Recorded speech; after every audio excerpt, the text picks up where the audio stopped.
Hi dear students and parents, welcome back to my channel. Telangana website phase 2 వచ్చిన students అందరికి congratulations చెప్తున్నాను. కానీ ఇక్కడ ఒక సమస్య అయితే ఉంది. మరి ఫిజికల్ రిపోర్ట్ ఏ విధంగా చేయాలి, మరి ఎప్పుడు లోపు చేయాలి, మరి ఫిజికల్ రిపోర్ట్ ఆల్రెడీ ఫేజ్ 1లో వచ్చిన వాళ్ళు కూడా ఫేజ్ 1లో వచ్చిన వాళ్ళు ఫేజ్ 2లో వచ్చిన వాళ్ళు ఫిజికల్ రిపోర్టింగ్ చేయాలా వద్దా అనేది కూడా మనం చూద్దాం ఈ వీడియోలో. మరి వీడియోని అయితే లైక్ చేయండి, షేర్ చేయండి, సబ్స్క్రైబ్ చేసుకోండి. ఫిజికల్ రిపోర్ట్ చేయాలా వద్దా. లాస్ట్ టైం ఏంటంటే ఫేజ్ 1లో వచ్చిన స్టూడెంట్స్ జస్ట్ సెల్ఫ్ రిపోర్ట్ చేశారు, పేమెంట్ అయితే పే చేశారు. పేమెంట్ అయితే దే పేడ్, 2 పనులు చేశాడు. ఇప్పుడు ఏంది మూడోది ఫిజికల్గా వెళ్ళి కాలేజీకి వెళ్ళి చేయాలి. కాలేజీకి వెళ్ళి చేయాలంటే కొంచెము అది కూడా కొద్దిగా మార్పు ఉందో చూద్దాం. ఒకసారి స్టూడెంట్స్ మరి ఇక్కడ నోటిఫికేషన్ చూసినట్టయితే మరి ఎవరు మూడో ఫేజ్కి వెళ్ళొచ్చు ఒకసారి చూద్దాం. సెకండ్ ఫేజ్ అయితే వచ్చేసింది. మరి సెకండ్ ఫేజు సంబంధించిన డేటా అయితే ఇది. సెకండ్ ఫేజ్ 27 అయిపోయింది మనకి.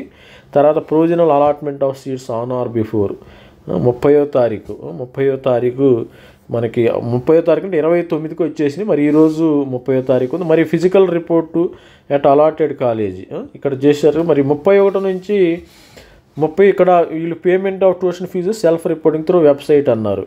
ఇక్కడ ఒక ప్రాబ్లం ఉందమ్మా. 30 నుంచి సెల్ఫ్ రిపోర్టింగ్ చేయాలి. ఫిజికల్ రిపోర్టింగ్ ఈ 3 రోజులు టైం ఇచ్చాడు.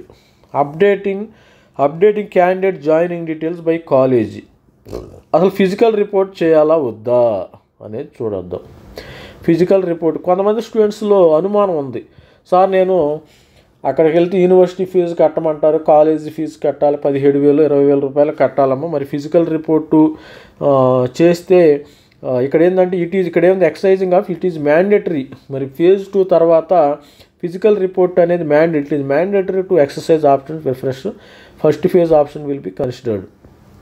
ఇక్కడ చూడండి నోటిఫికేషన్లో physical reporting of candidate at allotted call after second phase is mandatory అని బోల్డ్ లెటర్తో రాశారు. The hand over set of xerox copies of certificates original transfer certificate at allotted అంటే ఒరిజినల్ మాత్రమే ఇవ్వాలి. The candidate got allotment in second phase not reported at college are not permitted to exercise options in final phase of counselling. ఇలాంటి problem last year కూడా same ఉంది. ఏ parent కూడా కంగారు పడద్దు. లాస్ట్ ఇయర్ కూడా ఇలాంటి ఆప్షన్ ఉంది.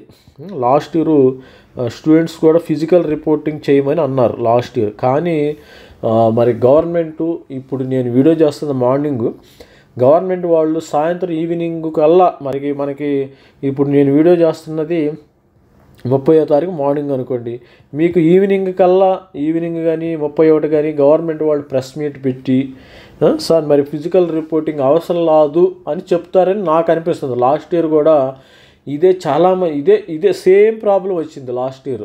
చాలామంది స్టూడెంట్స్ పేరెంట్స్ కూడా అబ్జెక్షన్ పెట్టారు. మేము ఫిజికల్ రిపోర్ట్ వెళితే మరి కాలేజ్ వాళ్ళు ఎవరు కదా సార్ మరి పరిస్థితి ఏంది అన్నారు. అందుకని ఏంటంటే ఫిజికల్ రిపోర్టింగ్ ఏం అవసరంలా. ఫిజికల్ రిపోర్టింగ్ ఇప్పుడు చేయాలా వద్దా, సెకండ్ ఫేజింగ్ తర్వాత సెల్ఫ్ రిపోర్టింగ్. ఇదేమో మన video.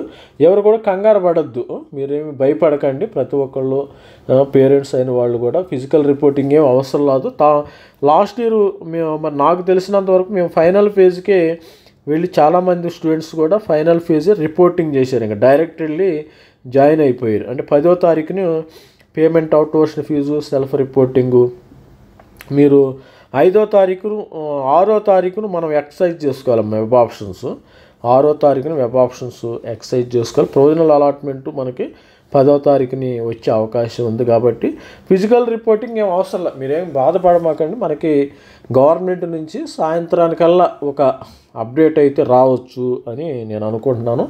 I hope we will get that update. All the best. మరి భయపడకండి. మరి పేరెంట్స్ అయిన వాళ్ళు ఎటువంటి పరిస్థితుల్లో కూడా భయపడద్దు. గవర్నమెంట్ వాళ్ళు ఈ డెసిషన్ మాత్రం వెనక్కి తీసుకుంటారని నేను అనుకుంటున్నాను. ఫిజికల్ రిపోర్టింగ్ అనేది. All the best. మన ఛానల్ లైక్ చేయండి, షేర్ చేయండి, సబ్స్క్రైబ్. Thank you, bye.